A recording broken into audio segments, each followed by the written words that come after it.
أعوذ بالله من الشيطان الرجيم. بسم الله الرحمن الرحيم. الحمد لله رب العالمين، والحمد لله الذي جعل لنا لسانا وشفتين وهدانا النجدين، والحمد لله الذي هدانا لهذا وما كنا لنهتدي لولا أن هدانا الله. لقد جاءت رسل ربنا بالحق، ثم الصلاة والسلام على سلسلة الأنبياء والمرسلين، أولها آدم وآخرها خاتم، وفي وسطها نوح وإبراهيم وإسماعيل وإسحاق ويعقوب ويوسف ويونس وداود وسليمان وموسى وعيسى، لا سيما على أشرفهم وأفضلهم سيدنا ونبينا بالقاسم محمد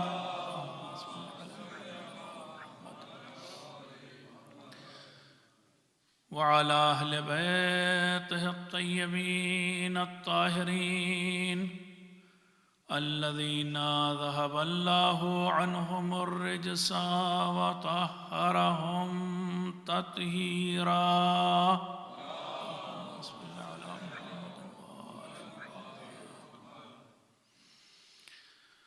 واللعنة الدائمة الباقية على أعدائهم أجمعين من الآن إلى قيام يوم الدين. أما بعد، فقد قال أبو عبد الله الصادق عليه السلام: أولنا محمد وأوسطنا محمد وآخرنا محمد. صلوات پڑھیں آپ حضرات.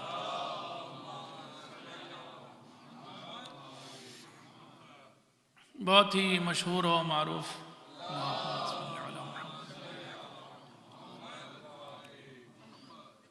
بہت ہی مشہور و معروف حدیث ہے، جس کو آپ نے بارہا سنا ہوگا. اس حدیث کو میں حوالے کے آپ کی خدمت میں پیش کر رہا ہوں، اور ایک راوی ہے زید شحام کہ جو امام جعفر صادق علیہ السلام کی خدمت میں حاضر ہوا.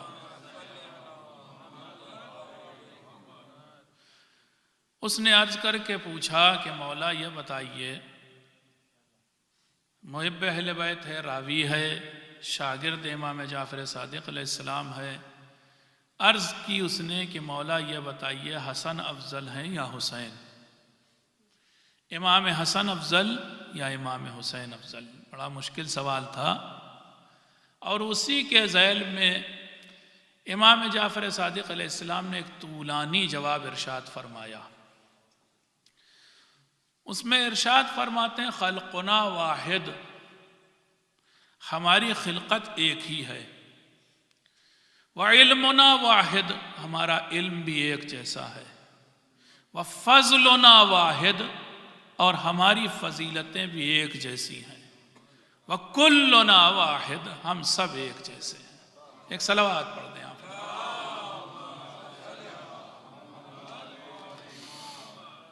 یہ حدیث میں نے یوں ہی نہیں پڑھی، ایک مصلحت کے تحت پڑھی، اپنے کو بچانے کے لیے آپ کے حملوں سے، آپ کے اعتراضات سے. آج جو باتیں میں پڑھنے جا رہا ہوں ذرا سی قدرے عام فکر و نہج سے ہٹ کر ہیں، تو شاید کچھ لوگ برداشت نہ کر سکیں، اس لیے میں نے ابتداءً یہ حدیث، یہ روایت پڑھ دی. میں بھی اس کا دل و جان سے قائل ہوں. اگر کاٹ سکتا سینہ تو آپ کو دکھاتا کہ اس کے اندر یہی بات چھپی ہے کہ ہمارے تمام کے تمام ائمہ سب کے سب اولنا محمد و اوسطنا محمد و آخرنا محمد و کلنا محمد.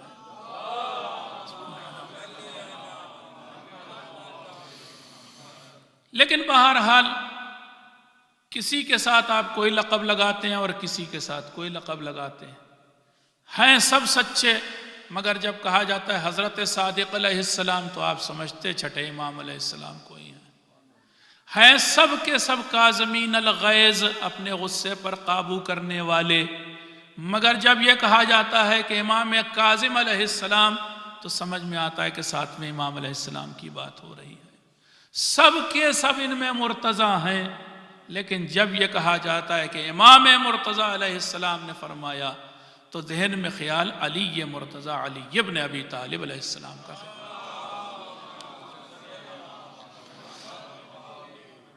یہ تمہید میں نے اس لیے کھینچی کہ آج کی تاریخ امام رضا علیہ السلام سے منسوب ہے، اور امام رضا علیہ السلام کا ہی تذکرہ آج میں کرنا چاہتا ہوں، مگر آج ایک الگ زاویے سے قصے کہانی سنا کر کے نہیں۔ بقول ایک صاحب کہ جب آپ لوگ امام رضا علیہ السلام کا تذکرہ کرنے بیٹھتے ہیں بس 2-3 باتیں کرتے ہیں کہ وہ ایک ہرن آ گیا تھا اور اس نے آ کر کے ہرنی نے کہا کہ میرا بچہ جو ہے وہ فلاں شکاری نے پکڑ لیا ہے اور آپ مولا چھڑا دیجئے۔ ایک قصہ یہ پڑھتے ہیں، ایک قالین کا قصہ شعر نکلتا ہے قالین سے اور مجلس تمام ہو جاتی ہے۔ تو نہ میں آج یہ قالین کے شعر کی بات پڑھنے والا ہوں، نہ وہ اس ہرنی کا تذکرہ کرنے والا ہوں۔ میں کچھ آپ کو فوڈ فار تھاٹ دینے والا ہوں، کوشش کرتا ہوں۔ دیکھیے امام رضا علیہ السلام کی خدمات کو آپ سمجھنے کی کوشش کیجئے۔ تمہید میں نے یہ روایت جو شروع میں پڑھی اس لیے پڑھی کہ میں یہ نہیں کہنے والا ہوں خدا نہ کرے کہ کسی امام کی منزلت کم ہے اور کسی کی زیادہ ہے، لیکن کبھی کبھی کسی امام کی منزلت کو، اس کے ایفرٹس کو، اس کی کوششوں کو، اس کے انقلابات کو ظاہر کرنے کے لیے ضرورت پڑتی ہے کہ دوسرے امام کا تذکرہ کیا جائے، اور اس میں کوئی تقبیح کا پہلو کہ اس کو گرایا جا رہا ہے، ان کو اٹھایا جا رہا ہے، ایسا نہیں ہے، لیکن جو حقائق ہیں تاریخ کے وہ بھی پیش کیے جائیں تو اس میں کوئی برائی نہیں ہوتی۔ ابھی بھی میری بات پوری نہیں ہوئی، اب میں وہ سوال پیش کرنے جا رہا ہوں جس میں آپ کو سوچنا چاہیے، اور وہ سوال کیا ہے کہ تمام ائمہ میں سب شجاع تھے، جیسے میں نے کہا ہر چیز میں سب کی فضیلت ایک جیسی، سب شجاع تھے، سب عالم تھے، سب با فضیلت با کمال تھے، لیکن جب شجاعت کا تذکرہ آتا ہے تو اس میں کوئی شک نہیں کہ مولا الموحدین حضرت امیر المؤمنین جناب علی ابن ابی طالب علیہ السلام کا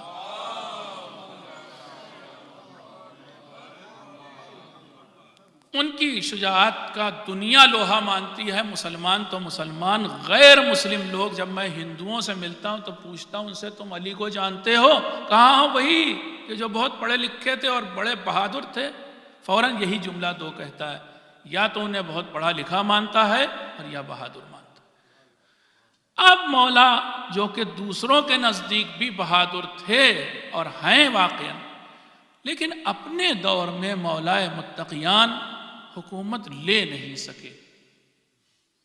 پیغمبر کی وفات کے فوراً بعد گرچہ اعلان غدیر و ہزاروں کا مجمع، اس کے علاوہ دعوت ذوالعشیرہ سے لے کر کے آخری دعوت یا آخری اعلان تک پیغمبر نے سینکڑوں بار اپنے وصی، اپنے جانشین، اپنے خلیفہ، اپنے سکسیسر کا اعلان کیا، اور خود وہ سکسیسر اتنا زیادہ شجاع، بہادر، سب کچھ ہونے کے باوجود جس کو پہلا خلیفہ بلا فصل بننا چاہیے تھا وہ نہیں بنا۔ یہ بھی تاریخی حقیقت ہے۔ ساتھی بھی کوئی کم موجود نہیں تھے اس وقت۔ آپ اصحاب کی بات کریں تو اصحاب میں سب سے پہلے تو امام حسن علیہ السلام تھے بھائی، ان کی شجاعت کیا کم تھی؟ امام حسین علیہ السلام کی شجاعت کہہ دیں آپ کے اس وقت بچے تھے، بچپن تھا، چلو مان لیا، لیکن وہ لوگ جو میدان جنگ میں لڑے تھے، زبیر تھے موجود، وہ لوگ کہ جو ایڈلٹ تھے اس زمانے میں، بالغ تھے، ان کی عمر بھی زیادہ تھی، کہاں گئے جناب سلمان؟ کہاں ان کا تذکرہ ہم کرتے ہیں؟ حالانکہ موجود تھے۔ جناب ابو ذر موجود تھے، مقداد موجود تھے، ان سب کا تذکرہ تاریخ نے کیا کہ موجود تھے۔ نبی کے گھر پر، بلکہ کہیں علی کے گھر پر باقاعدہ میٹنگ ہوئی، اس میں یہ سب موجود تھے، ابن عباس موجود تھے، یہ سب مل کر کے مولا کا ساتھ دیتے ہوئے حکومت نہیں لے سکے، یا نہیں لے سکے۔ ایک بات۔ دوسری بات دیکھیے کہ یہ تو شروع کا مرحلہ ہے، اور بعد کا مرحلہ امیر المومنین علیہ السلام کی زندگی کا۔ ایک صلوات پڑھ دیا آپ نے۔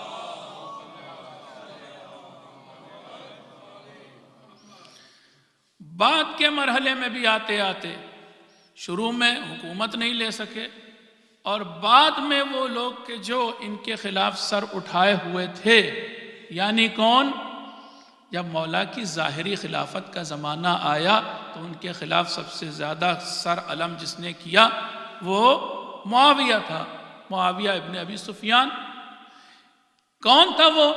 مولا فیڈرل حکومت، مرکزی حکومت کے خلیفہ، پریسیڈنٹ آج کے حساب سے کہوں۔ معاویہ پچھلے خلیفہ کا معین کیا ہوا، پچھلے خلیفاؤں کا معین کیا ہوا ایک گورنر، شام کے ایک صوبے کا گورنر تھا، بس اس سے زیادہ تو حیثیت نہیں تھی۔ مولا خود خلیفہ، مولا کے اتنے اچھے اچھے ساتھی، مالک اشتر، عمار یاسر، اور نام لیتا چلا جاؤں، محمد ابن ابی بکر، بہت ایسے لوگ جو جان چڑکتے تھے مولا پر، بڑے بہادر لوگ تھے۔ اور اب تو مولا کے دونوں بیٹے خود جوان، بلکہ دو بیٹے نہیں، خود محمد حنفیہ بھی جا کے لڑے تھے جنگ میں، جوان بیٹوں کے ہوتے ہوئے، جوان یا بہت شجاع اصحاب کے ہوتے ہوئے، مولا اپنے ایک گورنر کو ریموو نہیں کر پائے، معاویہ کو ہٹا نہیں پائے اس کی پوسٹ سے، جبکہ حق حاصل تھا، خلیفہ تھے، پریسیڈنٹ تھے، مرکزی حکومت کے مالک تھے، ہٹا سکتے تھے، نہیں کر پائے۔ اب یہ ساری تمہید اس لیے میں نے کھینچی کہ نہ مولا حکومت لے پائے، نہ ایک گورنر کو ریموو کر پائے، مگر انہی کا پوتا جس کا نام علی رضا تھا، اس نے ایک ایسا کمال کر دیا کہ اس وقت کا سب سے زیادہ ظالم بادشاہ اس نے تشت میں خلافت رکھ کے امام کے سامنے پیش کر دی۔ یہ میں سمجھتا ہوں امام رضا علیہ السلام کا اتنا بڑا کارنامہ ہے کہ جس کو ہم شیعہ لوگ کبھی ریئلائز ہی نہیں کرتے، کبھی سوچتے ہی نہیں، قدردانی نہیں کرتے کہ ہمارے امام نے ایسا کیا کیا کہ وہ جو شروڈ لفظ تو آپ کی انگریزی میں تو بہت کننگ آدمی، مکار، عیار، کوئی چال چلنے سے باز نہ آئے، جس کا نام مامون رشید، اس نے اٹھا کر کے پوری خلافت، پوری حکومت سینی میں سجا کر کے امام کے سامنے پیش کر دی، آپ تاجدار بن جائیے۔ کیا کیا ایسا مولا نے؟ وہ خود تیار ہو گیا، بس یہ دیکھنے کی بات ہے۔ ایک صلوات پڑھ دیجیے آپ۔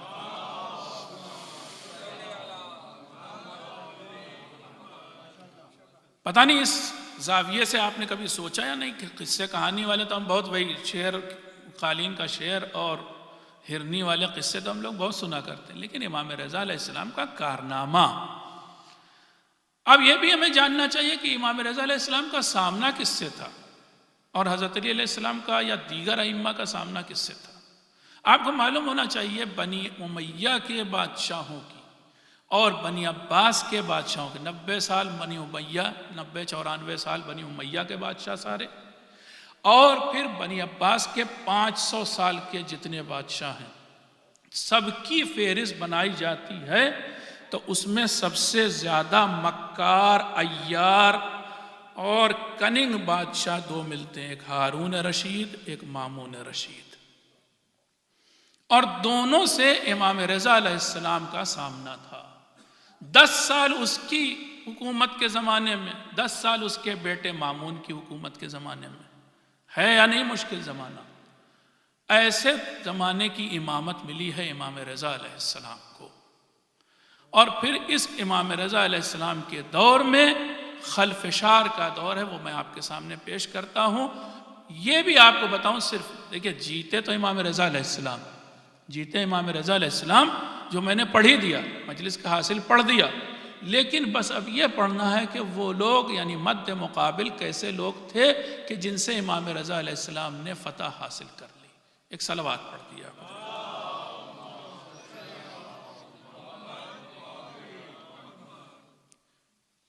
اکثر میں مجلس لکھتا نہیں ہوں، سوچ کے یاد کر کے پڑھ دیتا ہوں آپ کے سامنے، لیکن آج کچھ اسٹیپس ایسے تھے جو سامنے نوٹ کر لیے۔ ایک اور چیز آپ کے سامنے تمہیداً پیش کرنا چاہتا ہوں، اور وہ تمہید بھی ہم آپ سمجھیں، اور آج کی مجلس تھوڑی سی سنجیدہ ہے امام رضا علیہ السلام کے بارے میں۔ ایک چیز دنیا میں کہی جاتی، آپ جائیے پڑھیے، بڑے بڑے فلاسفرز نے یہ بات کہی، بلکہ ایرانی انقلاب کے بارے میں بہت بڑے پریڈکشنز تھے، اس میں سے ایک یہ بھی تھا، جب بھی دنیا میں کوئی انقلاب آتا ہے، کوئی ریولیوشن آتا ہے، انقلاب کا مطلب آپ سمجھ رہے ہیں، زیر و رو ہو جانا چیزوں کا، انقلاب آ جانا، جب بھی کوئی انقلاب آتا ہے یا پھر جب بھی کوئی موومنٹ چلتا ہے، تحریک چلتی، موومنٹ ہوتا ہے، موومنٹ کا مطلب ہی ہوتا ہے چلتی ہوئی چیز، متحرک چیز، اس موومنٹ کو یا انقلاب کو وجود میں لانا آسان ہوتا ہے، لیکن اس کو باقی رکھنا بہت مشکل کام ہوتا ہے۔ آپ کو دنیا میں بتائیں، دنیا میں بہت سی جگہوں پر انقلابات آئے، ٹاپل ہو گئیں، حکومتیں الٹ گئیں، کو ہو گیا، جس وجہ سے بھی نیا حاکم بیٹھ گیا، لیکن وہ حاکم چلا نہیں پایا، کچھ ہی دن بعد کوئی ایک اور نئی چیز میں وہ تحریک تبدیل ہو گئی۔ فارسی میں سے آسان زبان میں کہا جاتا ہے نہضت کو نہاد میں تبدیل ہونا، موومنٹ کو انسٹیٹیوشن میں تبدیل ہونا۔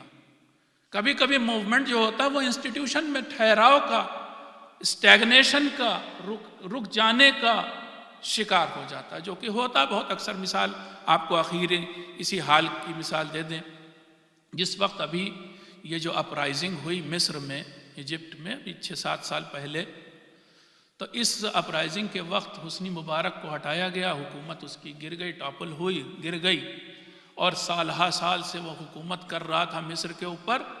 اب جو حکومت آئی، اس حکومت کے آنے کے فوراً بعد آپ ایک خطبہ ہے تہران کا، آغا خامنئی نے دیا ہے، اس خطبے کو ضرور سنیے گا۔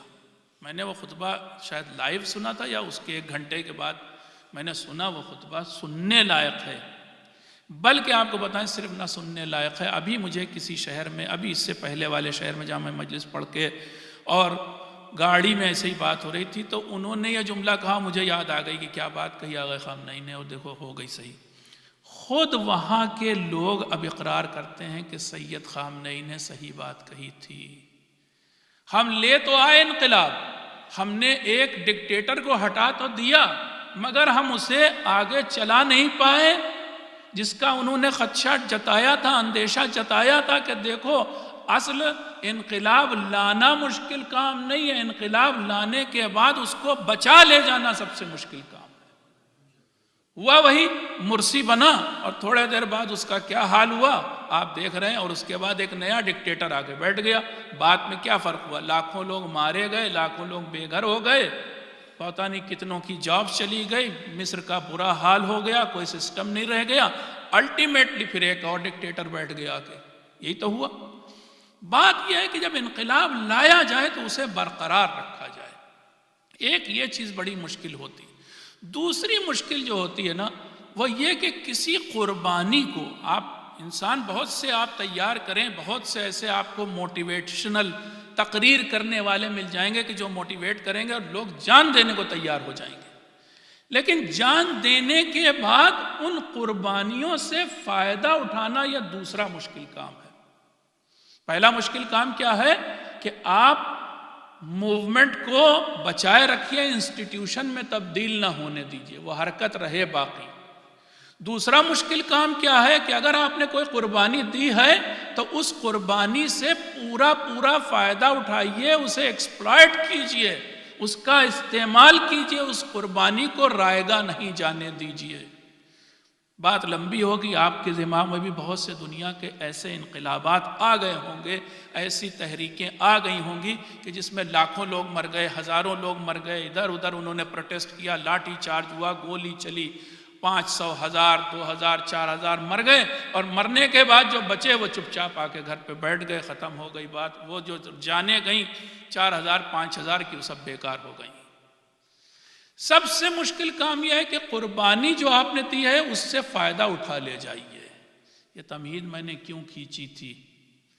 اس لیے کھینچی کہ امام رضا علیہ السلام نے ہم کو یہ درس دیا ہے۔ انہوں نے ایک بہت بڑی قربانی اسلام کی راہ میں دی۔ انہوں نے کیا؟ اسلام نے دی۔ اور وہ کون سی قربانی تھی؟ حجت خدا، اپنے دور کی حجت، حضرت امام موسیٰ کاظم علیہ السلام کی قربانی دی تھی۔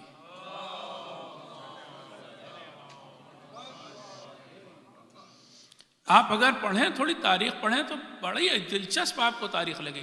امام موسیٰ کاظم علیہ السلام وہ امام ہیں کہ جن کی زیادہ تر زندگی، امامت والی زندگی، قید خانے میں گزر گئی۔ 14 سال تک قید خانوں میں رہے، اس قید خانے سے اس قید خانے میں، اس قید خانے سے اس قید خانے میں۔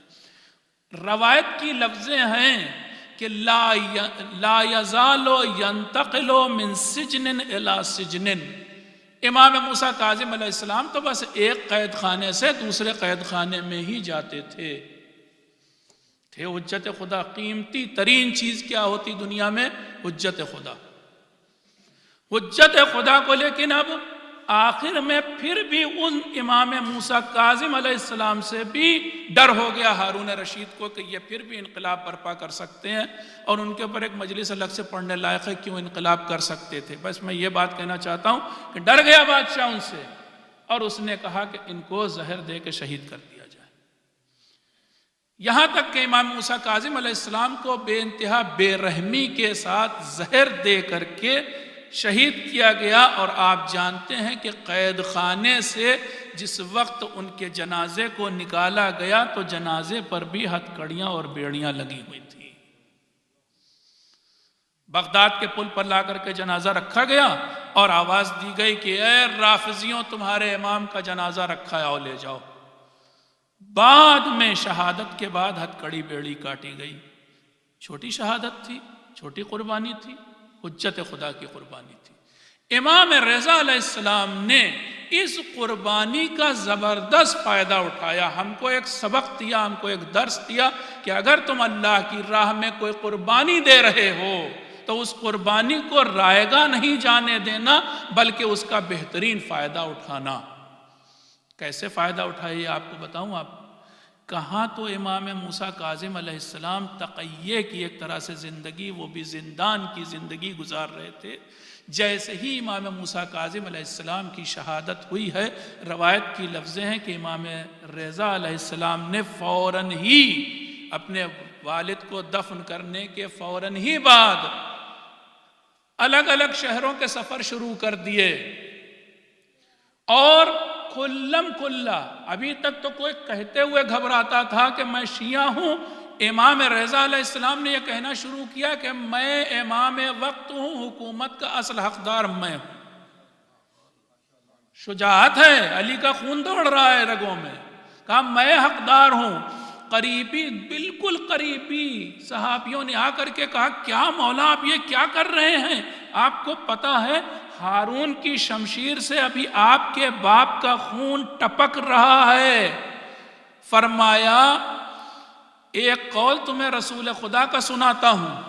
جناب رسول خدا نے فرمایا تھا کہ یہ ابو جہل اگر میرا بال بیکا کر لے، اگر ایک رویاں بگاڑ لے تو لوگوں مجھے تم رسول نہ ماننا، اور میں تم سے کہتا ہوں اپنے اصحاب کہ اگر یہ شخص یعنی ہارون میرا بال بیکا کر لے تو تم مجھے امام نہ ماننا۔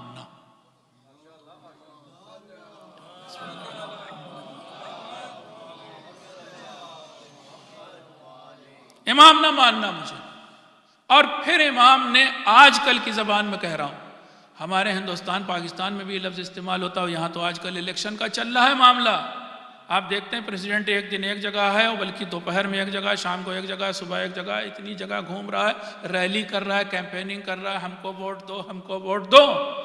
امام رضا علیہ السلام نے سیملر کہہ لوں آپ کے ذہن کی تقریب کے لیے، اسی طرح سے اسی فیشن میں ایک شہر سے دوسرے شہر جاتے تھے، کھلم کھلا لوگوں کو جمع کرتے تھے اور کہتے تھے آؤ شیعوں، آؤ مسلمانوں، آؤ میرے چاہنے والوں، میں تمہیں بتاتا ہوں اسلام کیا ہے۔ اور پھر نہ صرف اسلام بتاتے تھے کہ اہل بیت اطہار ہم ہیں اور حکومت کے اصل حقدار ہم۔ اور اس سے پہلے کیا کیا تھا؟ اس سے پہلے بنی عباس، یہی ہارون اور اس کے پہلے ہادی عباسی اور مہدی عباسی اور اس کے پہلے منصور اور اس کے پہلے صفا، یہ پانچواں ان کا بادشاہ تھا۔ ان سب بادشاہوں نے بڑی اپنے حساب سے چال چلی تھی. تھوڑی سی اپنے نوجوانوں کے لیے بات کہہ رہا ہوں، بزرگ تو سب جانتے ہیں کہ پھر آج یہ جو ہے نا ویکینڈ کی مجلس ہے تھوڑی لمبی ہوگی، کل والی کم پڑھ دیں گے انشاءاللہ، صلوات پڑھ دیں گے.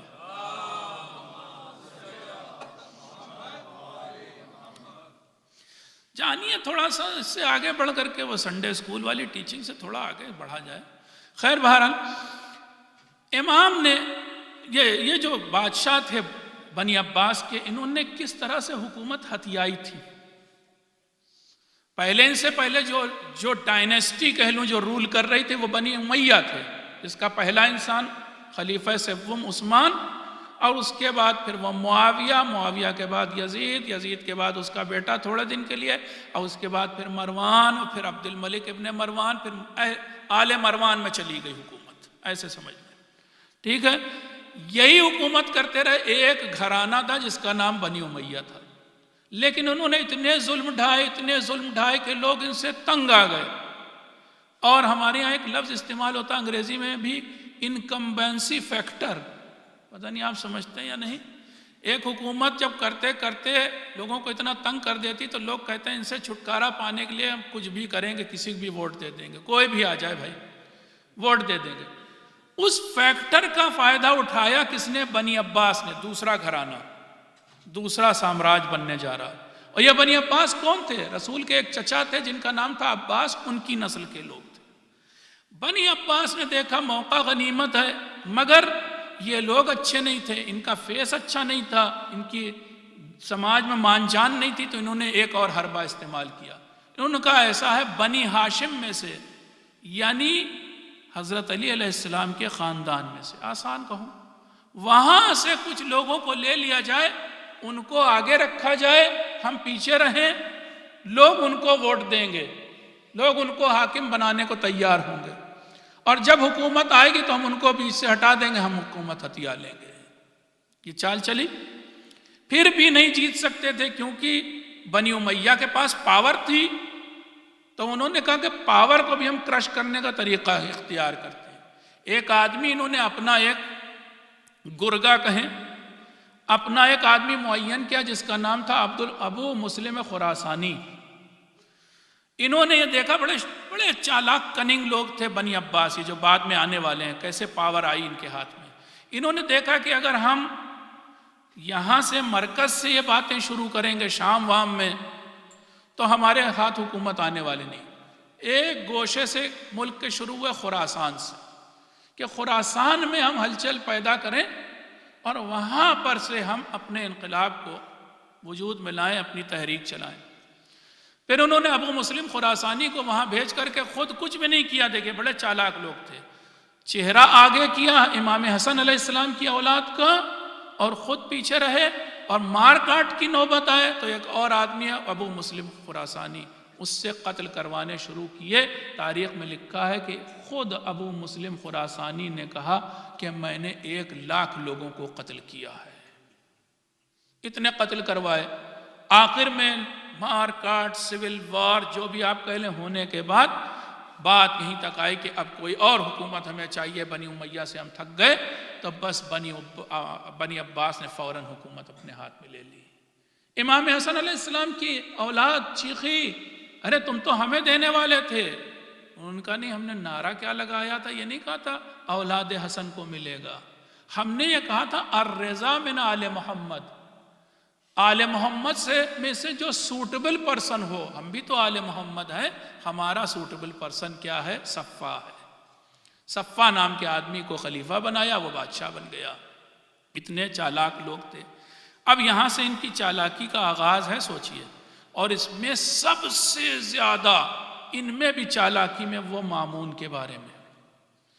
ایک واقعہ آپ کو سناتا ہوں، بڑا دلچسپ واقعہ. ایک صلوات پڑھ دیا.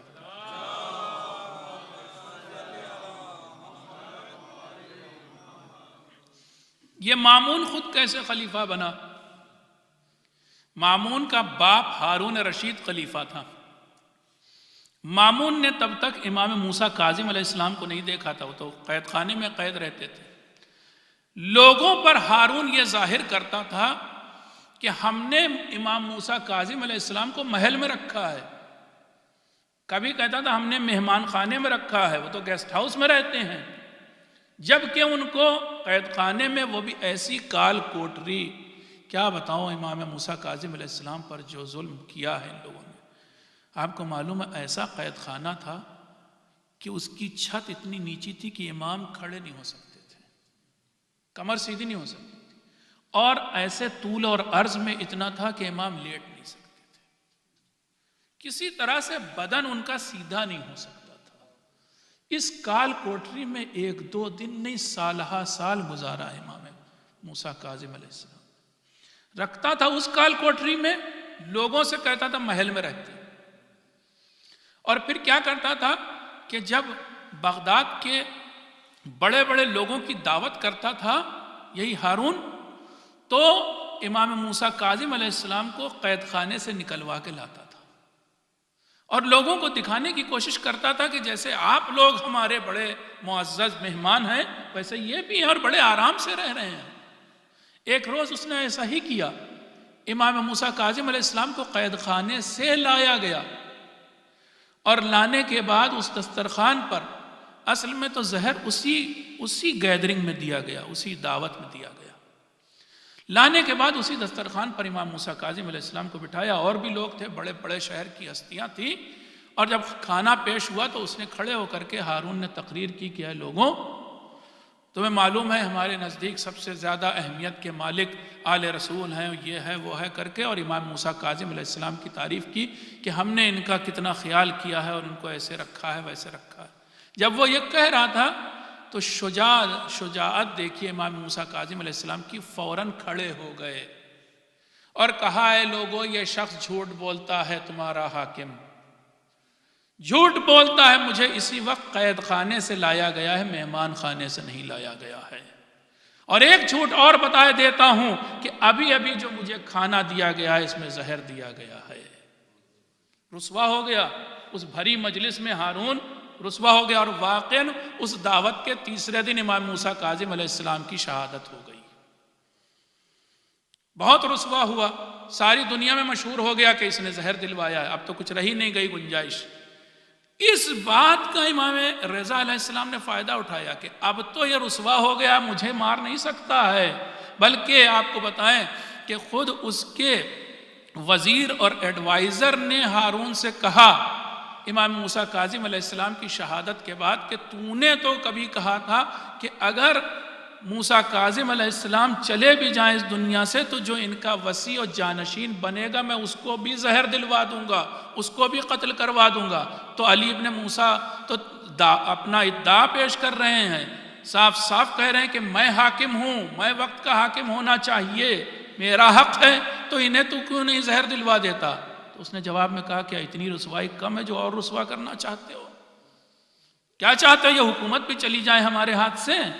بس ہم بہت رسوا ہو چکے۔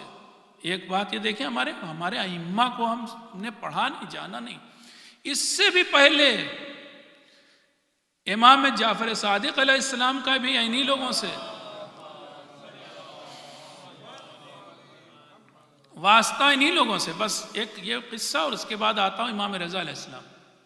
امام جعفر صادق علیہ السلام کا بھی واقعہ بے انتہا زبردست ہے، سننے لائق ہے۔ بادشاہان وقت اس دور میں یہ طے کرتے تھے، انہیں معلوم تھا، پیغمبر نے ترتیب بتا دی تھی، میرے 12 جانشین ہوں گے، سب بتا دیا تھا نا، تو انہیں پتا تھا۔ جیسے جناب موسیٰ کے واقعے میں آپ نہیں سنتے ہیں کہ موسیٰ کو آ کر کے اس کے نجومیوں نے خبر دے دی تھی کہ کوئی پیدا ہوگا جو تیری سلطنت کو ختم کر دے گا، تیرا تخت الٹ دے گا۔ تو فرعون کیا کرتا تھا؟ جو بھی ماں جس کے ہاں بچہ پیدا ہوتا تھا، جو پریگننٹ عورت ہوتی تھی، اس کے بچے کو بھی مار دیتا تھا۔ تو یہ لوگ کیا چھوڑتے ہوں گے جن کو اپنی حکومت کا خطرہ ہے؟ تو اس نے اس کا خیال یہ لوگ نہیں کرتے تھے۔ اب دیکھیں امام جعفر صادق علیہ السلام کی زرنگی،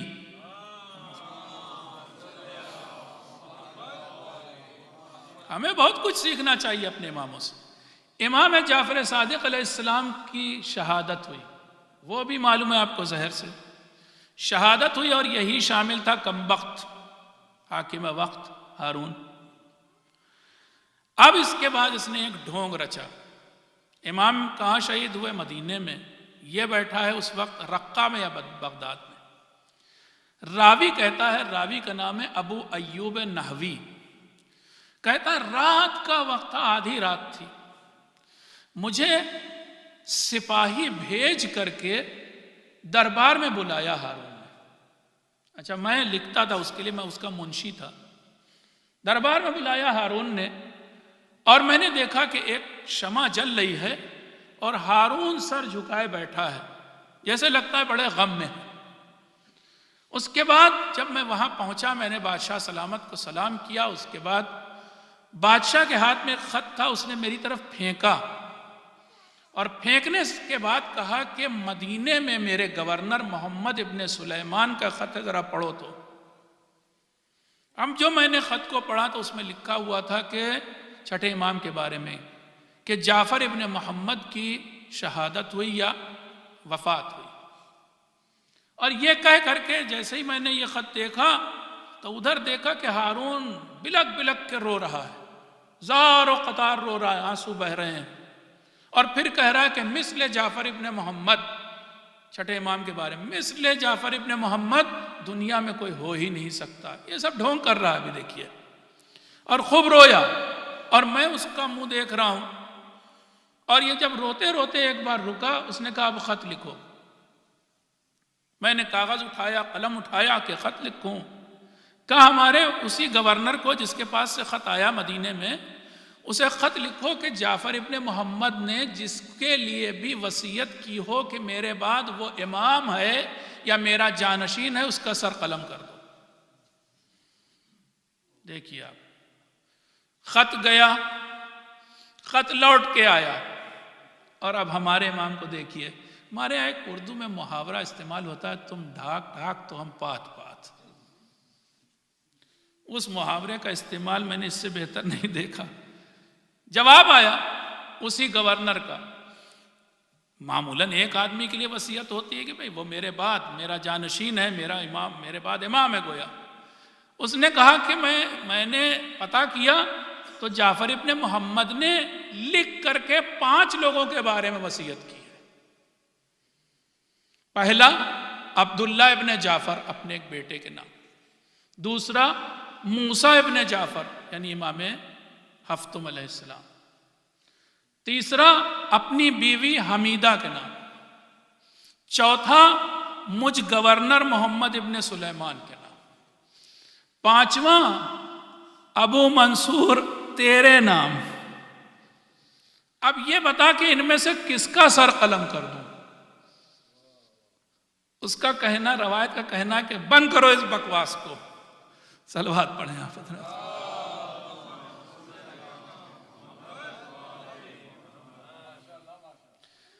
میں صرف یہ سب باتیں سنا کر کے آپ کو یہ اندازہ کرانا چاہ رہا تھا کہ ہارون اور مامون کس طرح کے افراد تھے۔ ایک اور قصہ سنیے زبردست پھر۔ مامون کہتا ہے میرا نوجوانی تھی، کوئی 14-15 سال کا تھا، میں اپنے باپ کے ساتھ بیٹھتا تھا۔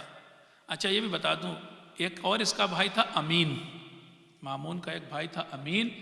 امین جو ہے وہ خاندانی اچھی عورت سے پیدا تھا، مامون کنیز کی پیداوار تھا۔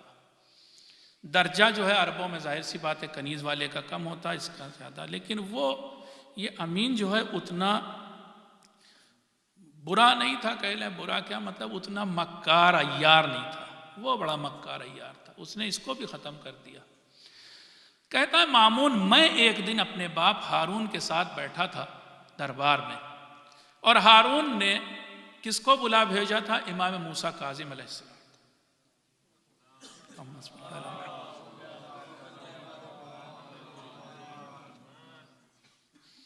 بلا بھیجا تھا، سپاہی گئے تھے بلانے، اور میں نے دیکھا، مجھے نہیں معلوم کہ کون آنے والا ہے، میں نے اس سے پہلے 7ویں امام کو کہہ رہا دیکھا بھی نہیں تھا وہ کون ہے، نہ ان کے بارے میں سنا تھا، تو قید خانے میں رہتے تھے۔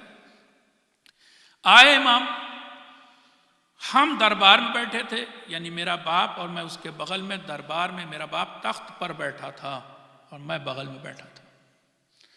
امام موسیٰ کاظم علیہ السلام گھوڑے پہ سوار ہو کر کے دربار کے در تک آئے۔ جیسے ہی وہاں پہنچے اور وہ گھوڑے سے اترنے والے ہوئے تو میرا باپ دوڑتا ہوا گیا سلام کرتا ہوا کہ فرزند رسول یہ غضب نہ کیجئے گا، آپ گھوڑے پر بیٹھے بیٹھے ہی تشریف لائیے۔ قالین بچھے ہوئے تھے، اس سب کا خیال نہیں کیا اس نے۔ باپ نے کہا نہ آپ کا مرتبہ اتنا ہے کہ آپ گھوڑے سمیت آئیے، اور اتنا اصرار کیا کہ امام گھوڑے پر ہی بیٹھے بیٹھے آئے۔ جب تخت کے قریب آئے تو میرے باپ نے زانو طے کیے اور سہارا دیا اور ان کو اتارا، اور اس کے بعد اپنے بغل میں تخت پر بٹھایا، اور ایک طرح طرح کی چیزیں، میوے اور فلاں چیزیں ان کی خاطر کے لیے سجوا دیں۔ بالکل بڑی دیر ان سے بات کی، میں دیکھتا رہا کہ آخر یہ کون انسان ہے کہ جس کا اتنا احترام میرا باپ کرتا ہے۔ میرا باپ تو ہر ایک سے گالیوں سے بات کرتا ہے۔ بہت دیر تک بات چیت ہوئی، اس کے بعد امام موسیٰ کاظم علیہ السلام جانے لگے تو اس نے ہی میرے باپ نے سہارا دے کر کے انہیں گھوڑے پہ سوار کیا، دروازے تک پہنچانے آیا، مجھ سے کہا کہ ان کا ہاتھ چومو۔ یہ سب کر کے جب امام چلے گئے تو اب مامون سے رہا نہیں گیا، کہا بابا جان یہ کون انسان تھا آخر؟ میں نے آج تک آپ کو کسی کا اتنا احترام کرتے ہوئے نہیں دیکھا۔ اس نے کہا تمہیں معلوم ہے یہ کون تھا؟ کہا نہیں معلوم۔ کہا یہ موسیٰ بن جعفر تھے۔ کہا اچھا یہی تھے؟ کہا یہ اس حکومت کے اصلی حقدار ہیں۔ بس جب میں نے اتنا سنا تو میرے دل میں آیا کہ جب آپ اتنا احترام بھی کرتے ہیں، اتنا ان کو مانتے ہیں، اتنی محبت کرتے ہیں، تو دماغ میں یہ آیا کہ میں کہوں، اور میں نے کہہ بھی دیا اپنے باپ سے کہ پھر یہ حکومت آپ انہیں کیوں نہیں دے دیتے؟ جب انہی کا حق بھی ہے تو انہی کو دے دیجئے۔ تو جواب میں اس نے کہا کہ حکومت ہونا الگ چیز ہے، احترام ہونا الگ چیز ہے۔ پھر ایک اور جملہ کہا، دیکھ، اپنے بیٹے سے کہا، دیکھ اگر اس حکومت کا خیال تیرے ذہن میں آ گیا کہ تو اس تخت پر بیٹھ جائے میرے ہوتے ہوئے، تو یاد رکھنا تیری آنکھیں نکلوا لوں گا، تیری آنکھیں نکلوا لوں گا اگرچہ تو میرا بیٹا ہے۔ اس طرح کے افراد سے امام رضا علیہ السلام کا واسطہ تھا، دونوں سے، باپ سے بھی 10 سال اس کی حکومت اور 10 سال اس کی حکومت۔ سوچئے کہ کیسے انہوں نے اسٹرگل کی ہوگی اور کیسے کامیاب ہوئے ہوں گے۔ ایک صلوات پڑھ دیں آپ حضرات۔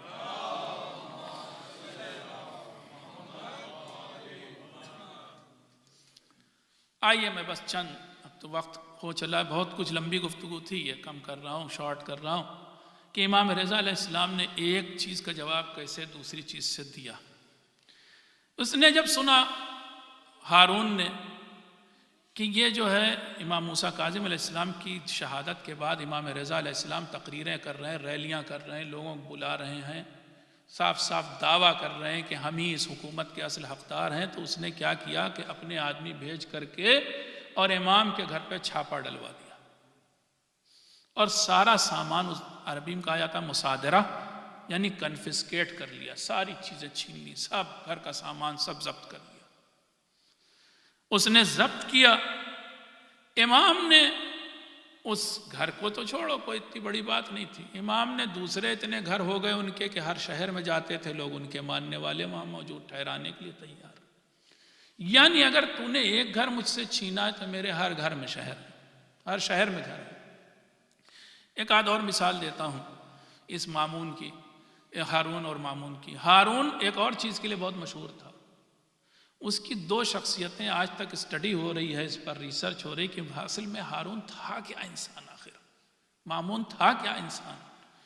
ہارون جو ہے وہ معلوم ہے آپ کو، بہت ہی صوفیوں کی جو محفل ہوتی ہے کہ جس میں قیامت کے حالات، جہنم کے حالات پیش ہوتے ہیں، اکثر لوگ زار زار روتے ہیں، اس زمانے کا بہت بڑا صوفی سینٹ تھا جس کا نام تھا فضیل ابن ایاز، جو کہ امام جعفر صادق علیہ السلام کا شاگرد بھی بنا۔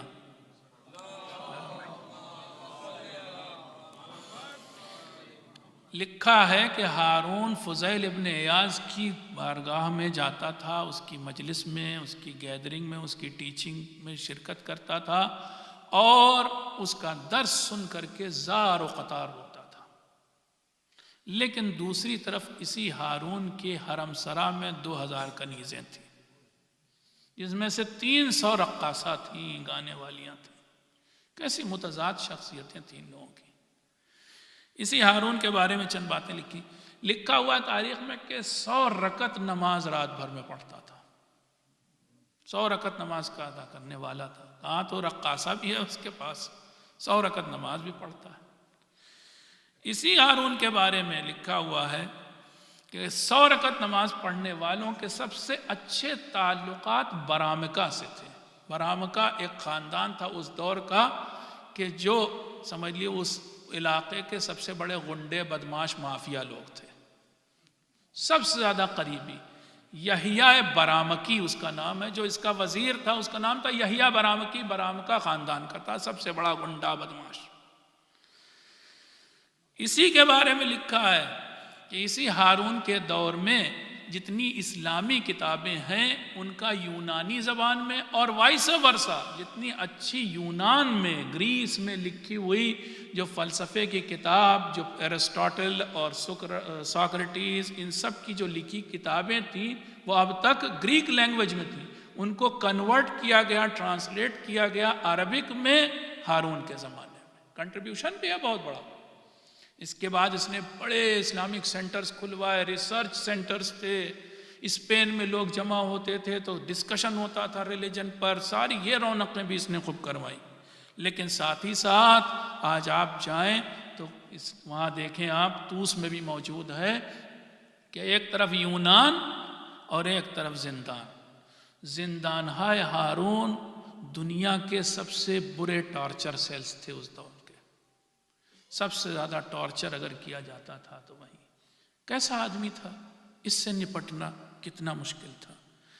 کشتار سادات کے بارے میں میں نے چیدہ باتیں لکھ لی تھی کہ آپ سے بات کریں کہ ان جو شیعوں کو آپ کو معلوم ہے کہ قتل کیا گیا، ایک دیوار بنی، اور وہ عراق میں ابھی وہ دیوار ہے کہ جسے دیوار سادات کہا جاتا ہے۔ پتہ نہیں آپ نے سنا یا نہیں اس کے بارے میں۔ ریموٹ ایریا میں ہے ایک دیوار جسے دیوار سادات کہا جاتا ہے۔ ہارون نے اپنے زمانے میں اتنے سیدوں کو قتل کیا کہ جب اس دیوار کو بنایا گیا تو اس دیوار کے گارے میں پانی نہیں استعمال ہوا، سادات کا خون استعمال ہوا۔ کہاں یہ کر رہا ہے؟ اور ہارون ہی وہ پہلا انسان تھا کہ جس نے امام رضا علیہ السلام کے نام کے سکے چلوائے۔ ایک طرف ایسا کرتا تھا، ایک طرف ویسا کرتا تھا، ڈبل رول۔ اور وہ ڈبل رول بھی ایسا نہیں کہ آپ جان جائیں، اتنا زیادہ متضاد، ایک طرف کیسے ایک طرف کیسے۔ مشکل ترین لوگوں سے امام رضا علیہ السلام کا واسطہ تھا۔ اب امام رضا علیہ السلام کے بارے میں بس آخری بات کہوں، اور چونکہ وقت ہو گیا ورنہ اور پڑھتا۔ اب اس جو چیز سب سے زیادہ امام رضا علیہ السلام کے لیے مشہور ہے وہ یہ کہ امام رضا علیہ السلام کو مامون نے، بیٹے نے، ولایت عہدی پیش کی۔ کیا چیز تھی ولایت عہدی؟ ہمیں سمجھنا بھی چاہیے۔ اس نے پہلے حکومت پیش کی۔ عجیب بات ہے، پھر امام رضا علیہ السلام واقعاً ہر چیز کا توڑ کرتے چلے۔ امام رضا علیہ السلام مدینے میں رہتے تھے۔ مامون کہاں رہ رہا ہے؟ بغداد میں، طوس میں، الگ الگ اس کے ٹھکانے تھے، رقہ میں۔ اس نے خراسان بلایا، طوس بلایا امام رضا علیہ السلام کو، کیونکہ خراسان یعنی آج کا ایران، آپ سمجھیں، مشہد میں وہاں پر امام رضا علیہ السلام کے یا اہل بیت کے ماننے والے بہت تھے۔ اب اس کو ایک بیلنس بٹھانا تھا۔ اس کی رعایا میں، بس یہ چند جملے آخری کے ہیں پھر مصائب ہے، بس اس کی رعایا میں یا تو ترک تھے جو غلام تھے، یا عرب تھے جو مدینہ، مکہ، ان سب جگہوں پہ موجود تھے، یا پھر ایرانی تھے کہ جو طوس میں، خراسان میں موجود تھے۔ ان کو خوش کرنا تھا سب کو ایک ساتھ۔ کیسے کرے؟ اس نے ایک چال چلی۔ امام رضا علیہ السلام اصل عرب ہیں، پیغمبر اسلام عرب تھے، حضرت علی عرب تھے، عربوں کا تو آدمی لایا جائے۔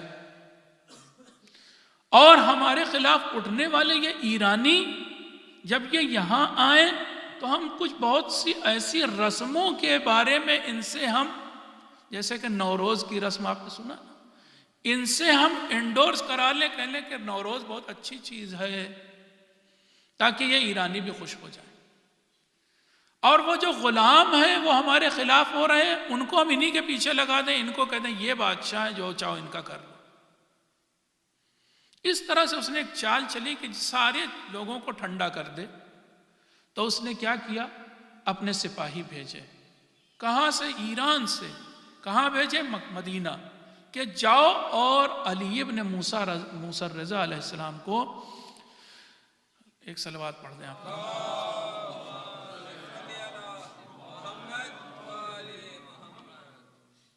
لے کر آؤ۔ اور لانے کے بعد ابھی اس نے سارا اپنا منصوبہ جو تھا مخفی رکھا۔ یہ بھی کہا کہ جو عام راستہ اس سے نہ لایا جائے انہیں، عام راستے سے لاتے تو اور راستے میں سب بہت ساری شیعہ بستیاں پڑتی، لوگ ان کے ساتھ ہو جائیں گے، ہنگامہ ہو جائے گا، ہو سکتا ہے وہاں پہ تقریریں کریں، ریلی نکل جائے، اس لیے ان کو ایسے راستے سے لاؤ کہ جہاں سے عام لوگ نہیں آتے۔ ایسے راستے سے گھما پھرا کر کے امام کو لایا گیا۔ امام کو معلوم تھا کہ کیا ہونے جا رہا ہے۔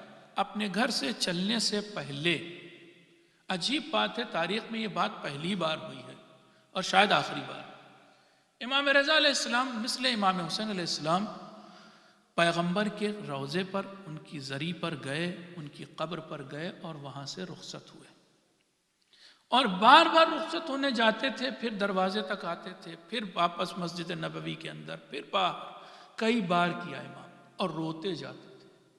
اس وقت امام روئے کیوں؟ دوسروں کو بھی رلایا۔ اپنے گھر کی خواتین پھر گھر میں آئے اور گھر کی جتنی عورتیں سیدانیاں تھیں سب کو جمع کیا اور کہا کہ تم ہم پر گریہ کرو۔ عورتیں گھبرا گئیں، آقا آپ یہ کیا کہتے ہیں، مولا آپ یہ کیا کہتے ہیں؟ جواب دیا، اب جو میں جا رہا ہوں اب واپس نہیں آؤں گا، میں اپنے جد حسین کی طرح ہر ایک تحریک میں کو آگے بڑھانے جا رہا ہوں، ایک ایسا سفر کرنے جا رہا ہوں جیسے میرے جد حسین نے کیا تھا۔ اور پھر ان خواتین نے امام کی زندگی میں شہادت سے پہلے گریہ کیا، ان کے کہنے پر سمجھ گئیں کہ آخری ملاقات ہے، رونے لگی سب۔ پھر امام چلے، اکیلے چلے، بیٹا بھی چھوٹا تھا، کم سن تھا، اس کو چھوڑ دیا، وہ حجت خدا ہے، چھوڑ دیا امام محمد تقی علیہ السلام کو، خود پہنچ گئے وہاں۔ اور اب پہنچنے کے بعد بادشاہ نے دربار سجا رکھا تھا مامون نے، اور اس نے جو پہلے سے سارا سب بٹھا رکھا تھا کہ ہم ان کے سامنے، انہوں نے تو سوچا بھی نہیں ہوگا کہ ہم کیا کرنے والے ہیں، سب کو اے لوگوں گواہ رہنا لمبی چوڑی تقریر کے بعد کہ میں ان کے سامنے علی ابن موسیٰ الرضا علیہ السلام کے سامنے حکومت پیش کرتا ہوں۔ آپ بہت مانگتے تھے نا حکومت، آپ لوگ آپ ہی تو دعویٰ کرتے تھے یہ حکومت آپ کا حق ہے، لیجئے یہ حکومت میں آپ کو دیتا ہوں۔ امام نے، میں اس سے اچھی تعبیر نہیں ملی، غبارے میں ایک پن کی ضرورت ہوتی ساری ہوا نکل جاتی، ایک ہی جملے میں کہا کہ میں حکومت چاہتا ہی نہیں ہوں، چاہتا ہی نہیں ہوں۔ لگ گیا وہاں پر اصرار کرنے لگا، ارے آپ کو لینی پڑے گی، یہ آپ کا حق ہے، سب کچھ کہلوا لیا، سب بول دیا کم وقت۔ اس کے بعد امام نے کہا نہیں مجھے حکومت نہیں لینی تجھ سے، تیرا حق نہیں ہے، تو کیا دے گا مجھے؟ صاف سی بات، تیرا حق ہے جو تو مجھے دے گا، نہیں لی۔ اب اس کی سبکی ہونے لگی اتنے بڑے مجمع میں، تو اس نے کہا اچھا آپ اس کے لیے نہیں تیار ہیں تو آپ ولی عہد بن جائیں، یعنی کیا، کراؤن پرنس بن جائیں، آپ کراؤن پرنس بن جائیں، ولی عہد بن جائیں۔ خود مامون کی عمر کتنی؟ شاید 23 24 یا کچھ لوگوں پر 30 سال لکھی۔ امام کی عمر اس وقت کتنی؟ 53 سال۔ خود حاکم کی عمر کم، کراؤن پرنس کی عمر زیادہ۔ بہت کہا امام نے، کہا مجھے نہیں چاہیے یہ کراؤن پرنس بننا، یہ ولی عہدی نہیں چاہیے۔ اس نے کہا یہاں تک ہوتے ہوتے اس کے منہ سے نکلا کہ اگر نہیں لیا تو قتل۔ جب یہ اس نے دھمکی دی تو تقیہ اسلام میں، شیعت میں واجب ہے۔ امام بس یہی جملہ اس سے سننا چاہتے تھے کہ تو میرا قتل بھی کر سکتا ہے، کہا میں لینے کو تیار ہوں مگر میری شرط ہے۔ ہاں ہاں بالکل۔ اب امام نے کھڑے ہو کر تقریر کی کہ اس نے کہا اس لیے میں ولایت عہدی لیتا ہوں، لیکن میری ایک شرط ہے۔ شرط کیا ہے؟ وہی پھر ہوا نکال دی سارے غبارے کی، اور شرط یہ ہے کہ میں بن تو رہا ہوں کراؤن پرنس، لیکن نہ تو میں کسی چیز کا حکم دوں گا، لا آمرو ولا انہا، نہ تو میں کسی چیز کا حکم دوں گا نہ کسی چیز سے منع کروں گا، نہ میں لا افتی ولا اقضی، نہ میں کوئی فتویٰ دوں گا اور نہ میں کوئی فیصلہ کروں گا۔ شاید آپ کو لگے یہ کیا بات کر رہے ہیں امام۔ پھر اس کے بعد آگے ولا اولی، نہ تو میں کسی کو نوکری پہ رکھوں گا، ولا اعزل، نہ کسی کو نوکری سے نکالوں گا، اور نہ ہی میں پہلے سے چلے آ رہے کسی قانون کو بدلوں گا۔ اس کی چال کیا تھی؟ اس کی چال یہ تھی کہ ان کو تو ہم آگے کریں گے، یہ اکلوتے ہیں یہاں، ان کا کوئی نہیں مدینے والا یہاں ساتھی، نام تو ان کا ہوگا، حکومت تو ہم انہیں دیں گے، کام ہم وہ کریں گے جو ہم کرنا چاہتے ہیں۔ امام نے الٹ دیا، کام میں کچھ نہیں کروں گا، نام بھی تمہارا ہوگا۔ ایک صلوات پڑھ دیں آپ حضرات۔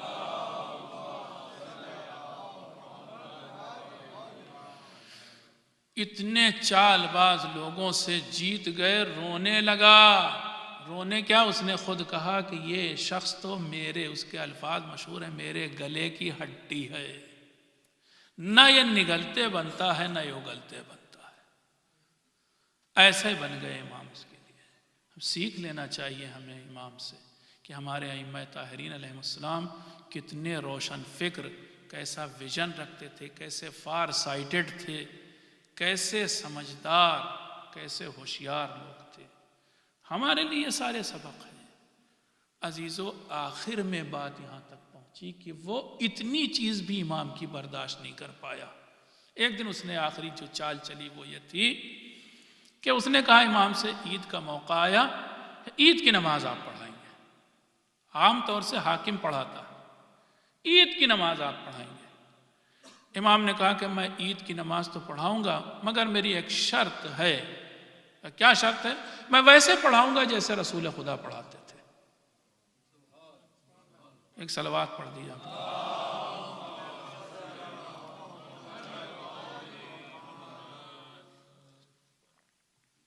ایک اور صلوات پڑھ دیا۔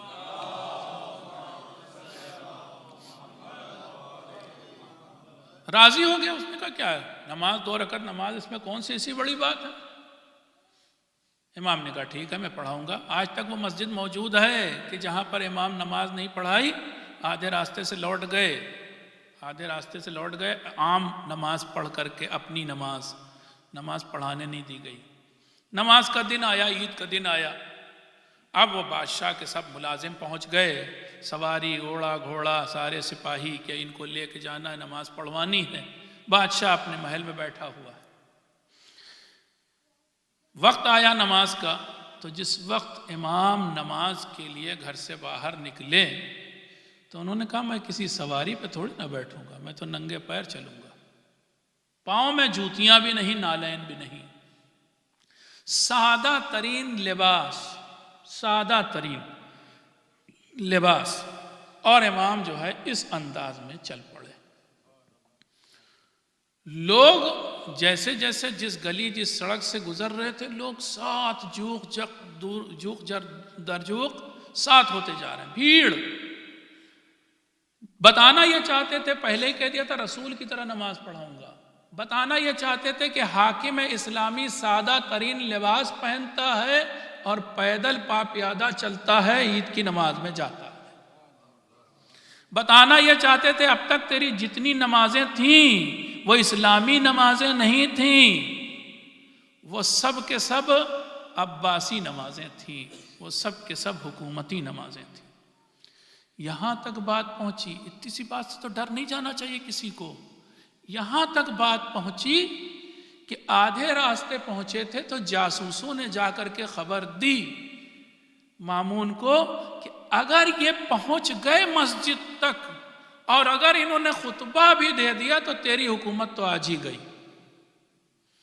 وہیں پر سے خود سے کہا کہ جا کر کے اپنے وزیر سے کہا جا کے انہیں وہیں روک دو آدھے راستے پر اور واپس کرو ان سے کہو شکریہ آپ کی ضرورت نہیں ہے، ہو گئی نماز۔ آپ سوچیں کہ شروڈ ترین لوگوں سے جو کننگ تھے ان سے ہمارے ائمہ کیسے پیش آتے تھے، کیا کنٹریبیوشن ہے امام رضا علیہ السلام کا، تاریخ میں ہم بھول نہیں سکتے۔ ایک صلوات پڑھ دیں آپ نے۔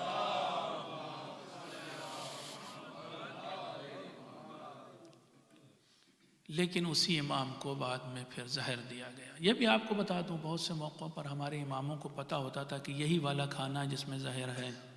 کئی بار زہر دینے کی کوشش کی گئی، اور بھی اماموں کے بارے میں کئی بار زہر دینے کی کوشش کی گئی۔ کتنی بار ہوا انہوں نے وہ زہر والا کھانا نہیں کھایا، پتہ تھا اس میں زہر ہے اس لیے نہیں کھایا۔ آخری بار کھایا، اکثر لوگ اعتراض کرتے ہیں یہ تو خودکشی ہوئی یا ہوا۔ بات یہ نہیں ہے، اب سے پہلے اللہ کا حکم تھا کہ تم اپنے علم غیب کا استعمال کرو اور اس سے فائدہ بھی اٹھاؤ۔ اس بار علم غیب ہے مگر فائدہ اٹھانے کی اجازت نہیں ہے، کوئی بڑی بات نہیں ہے۔